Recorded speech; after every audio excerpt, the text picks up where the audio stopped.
Hello, students. Welcome to PBH 805 Maternal and Child Health. I am your instructor, Gina Crosley-Corcoran, and this is the course introduction lecture. So before we get started, I need you to know that there is a graded quiz on this introductory lecture.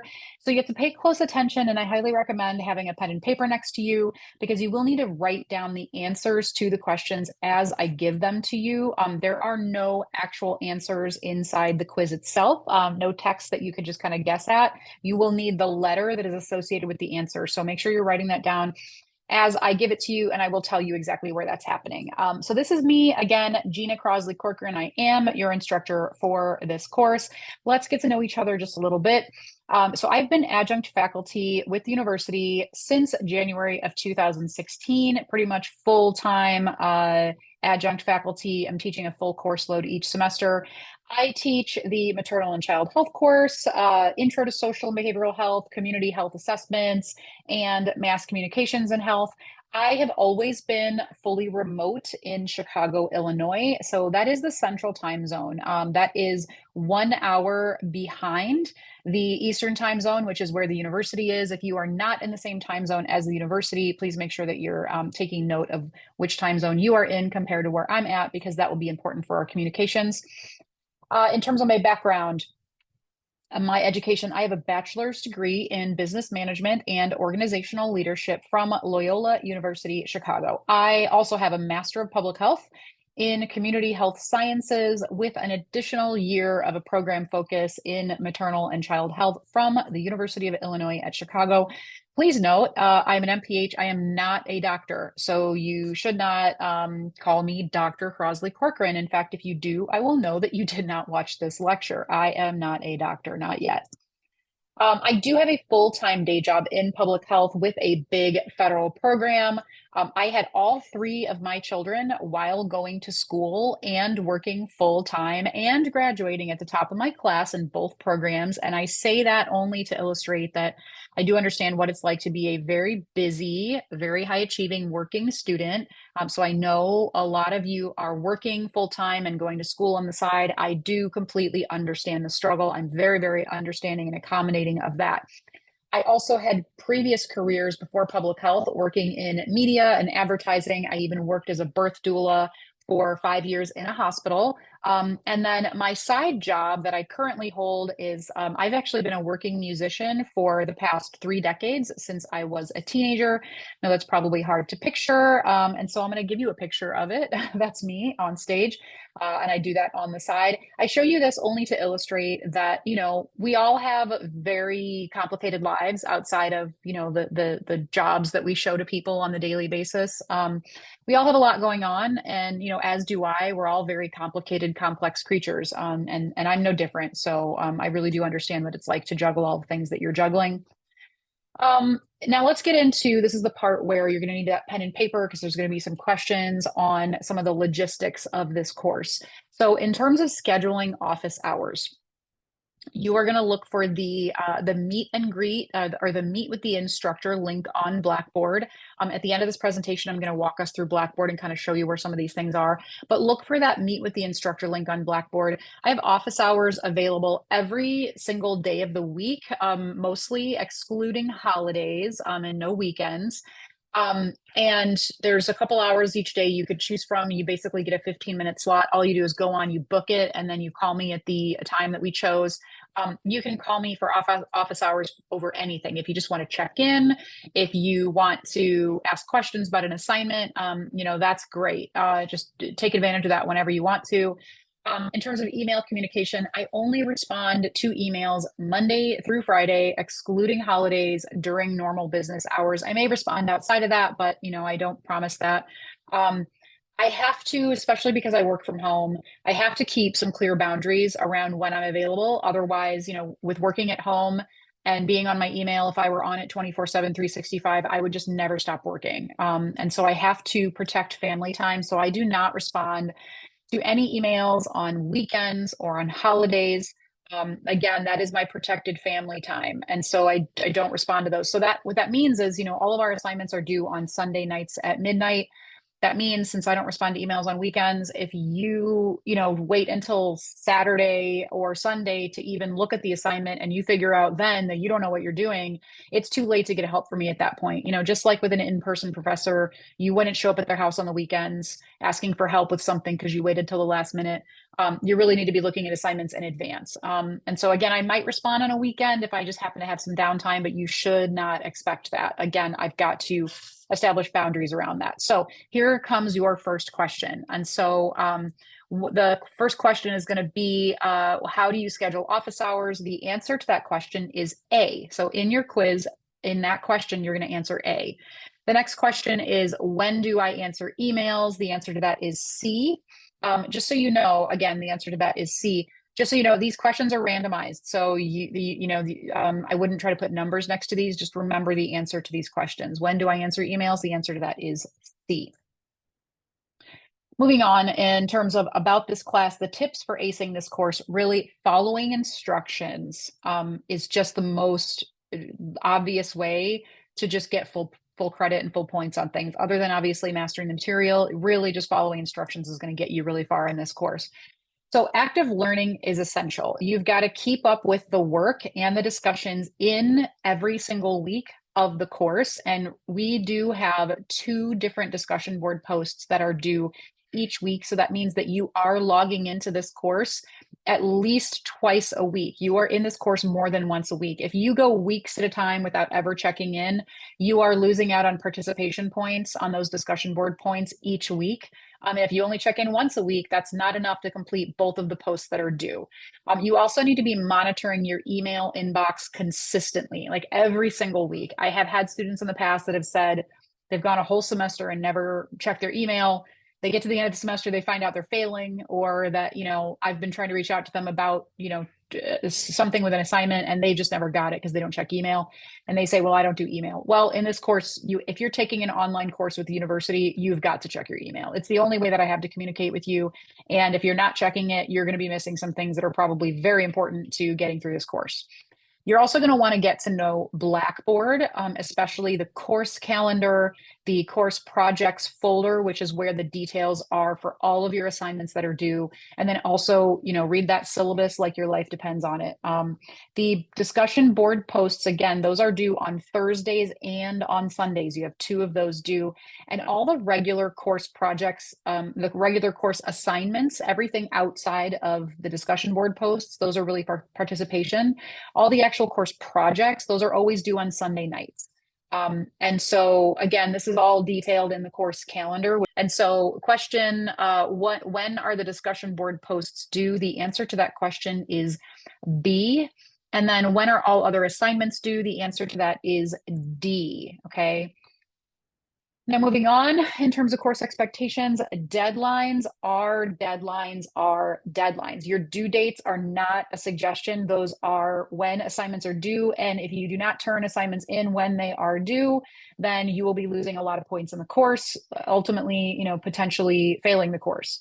What I want to say about that is that, so there's absolutely no late work accepted without prior written approval of an extension request before the due date. This is keeping in line with the university policies on documented absences, et cetera. Especially in an online course, the only way that I have to know that you are actually participating is if you're turning things in on time. So you must request, if you need extra time on an assignment, you must request it before the due date passes. Otherwise, you're losing 10% points every single day that assignment is late. Every 24 hours, that's another 10% taken off. So those extensions must be requested in advance, not after the due date has passed. It has to be requested in advance. And here's what I'm going to tell you about that is that I will give you an extension for literally any reason. You don't even need to tell me why you need it. It's just none of my business. I just don't care. You could say, my cat's having a birthday party this weekend and I didn't plan for it and I need time. I don't care. I really don't care. Whatever time you need, that's your business. But you have to do that in advance. You should know, no matter what's going on, before the due date has passed on something, that you are not going to be able to turn it in on time. So if you ask me for an extension, just tell me how long you need. I'm going to say sure, and then I will mark it off so that when that When I go to grade papers and yours isn't there, I know that you have an extension request on file. So check the late work policies in the syllabus, because if you just don't hand something in, this goes for discussion board post too. If you just don't turn it in, you're losing 10% of the grade every single day that's not turned in. 5 days goes by, you've lost 50% of the grade. That's failing. 10 days goes by, you get a 0. And so there's just no exceptions to that.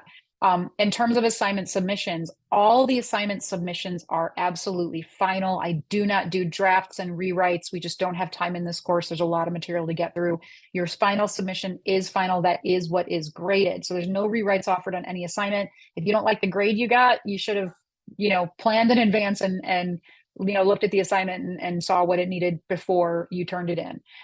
However, having said that, you do have multiple upload attempts before the due date. So, I'm not going to ding you just because you accidentally uploaded the wrong file. If you go to submit your assignment, you upload it, you look back at it and you realize, oh no, I uploaded the wrong file. I uploaded a recipe or something, or, you picture your cat. I don't care. Whatever it was that was a mistake, that's totally fine. I won't even see it. I only see the final submission at the due date. So once the due date passes, whatever the last thing you uploaded is, that is what I grade. So you could upload 100 different papers prior to the due date. Once the due date passes, the last thing you uploaded is what I grade. So just make sure you're checking to see what you have uploaded. I had a lot of students kind of gaming the system for a while. They would upload blank pages just to have something submitted.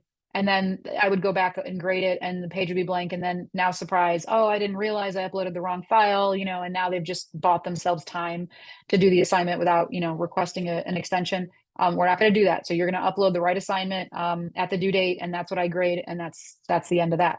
So the questions for this page are, what happens if I miss a deadline? The answer to that is C. If you miss a deadline with no extension requests, you're losing points. That is how we gauge participation in the course. The other question here is, can I have a redo? The answer to that question in the quiz is B. We don't do redos on anything in this course. All right, moving forward in terms of quality writing, research, and citation expectations. APA formatting, as with most courses at this university, APA formatting is absolutely required. All your citations, all your papers should be submitted in APA formatting. Plagiarism is never tolerated, not even accidental. There is just no excuse for it. You should know by now how to cite your papers. If you are having any trouble with citations, you absolutely can visit the MCPHS Writing Center. They will help you with all of that. If you are in a graduate course and somehow completely new to writing papers, I highly recommend visiting the writing lab so that you can stay on top of that stuff. It's totally free. They will meet with you, online, and you can get help. Remember that APA formatting includes a title page with your name on it. So I've had way too many students in a graduate course submit their work with absolutely no name on their paper, which this should have been learned in grade school, if not by graduate school, that you should not be submitting any work without a name on your paper. I know this seems crazy that I'm harping on this, but every single semester this happens. And if you're submitting an APA formatted title page, your name's going to be on it. There just should be no excuse. APA is required, meaning a title page is required. I want you to understand that when you submit your stuff to Blackboard, if you don't have a name attached to your assignment, when I go to print those, because I don't always want to stare at a screen to try to grade papers, so I will just do a bulk print of all the assignments. And when your paper is printed out, if your name's not on your assignment, on your paper, I have no idea who that belongs to. And so then I've got to go, back through the frustrating exercise of trying to figure out whose paper that belongs to. And that is kindergarten stuff. So remember APA formatted title page on every single assignment you submit. If it's something like a presentation you're submitting, your first slide is going to have your name or your group's name on it. So just remember that. In terms of the questions that are on the quiz for this section, the question, what happens if I submit an assignment without my name on it? The answer to that is D. And then the next question, what happens if I commit plagiarism? The answer to that is C. You can check the academic integrity policy with the university if you are curious what happens when you get reported for plagiarism. It's no good. All right, moving on to the major assignments in this course. There are 4 major assignments that you're going to be turning in. Again, those are always due on Sundays. There are 3 of them that are related. So the MCH problem statement the program and policy memo and the program policy presentation. All of these things are related and they build upon each other. Again, the course projects folder is going to show you how all these assignments fit together and exactly what needs to be done. So there's a whole presentation / lecture on how to do these assignments. The one outlier here is this MCH frameworks paper. This is separate from these other 3 related assignments. And so the question here is, which 3 assignments are related? And the answer to that in the quiz is answer A. All right, moving on to technical Blackboard stuff. So I have no ability to offer any kind of tech support for Blackboard. So if you get into Blackboard and it's moving slowly, or you've tried to upload something and it's failing, or you can't access something, all of those questions are going to have to go straight to Blackboard. Now, if you log into Blackboard and you see that maybe a link isn't working or something like that, those things in terms of content wise, those are things you do come to me about. But just in terms of regular Blackboard help, I cannot provide any tech support for Blackboard. So you're going to have to call the MCPHS help desk or submit an email to them and open up a ticket and then keep me updated. One thing I want to warn you about is Blackboard can and will time out while you are uploading assignments, especially if it's a large file. It's very common. So you've got to check and recheck that your assignments have been submitted. You should be getting an email confirmation that your assignments have been submitted. You are responsible for making sure your assignments are uploaded. I have had too many students just not, check to make sure something's uploaded. I go to grade it. There's nothing there on my end. And so it gets a 0.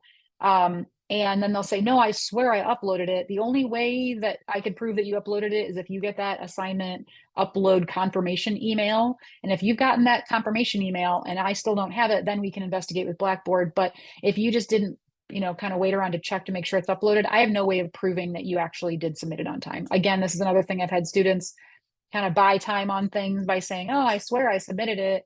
Again, if it's not in Blackboard, it's not submitted. So you are responsible for making sure that gets done. So the question here on the quiz is, Blackboard didn't load my assignment. What do I do? The answer to that is B. Okay, so where do you start? So number 1, go into the introduction module and download and read that syllabus, read it back to front. It contains really a lot of things you need to know. Check the course calendar for the due dates. Also, make sure that you're receiving emails about this course from Blackboard. You should have received at least 1 email from me announcing that I opened this course. If you don't have any emails from me, this is going to be a problem. You're going to need to make sure you're getting emails from me. So check your email. It could be trapped in that other folder or in your focused inbox. Either way, you should have an email from me. If you don't see an email, then you've got to go to Blackboard and find out why you're not getting emails, because that's going to become problematic very quickly. And then also go in and complete the week 1 discussion board post, complete that introductory quiz, and then I would say, start getting prepared for week 2.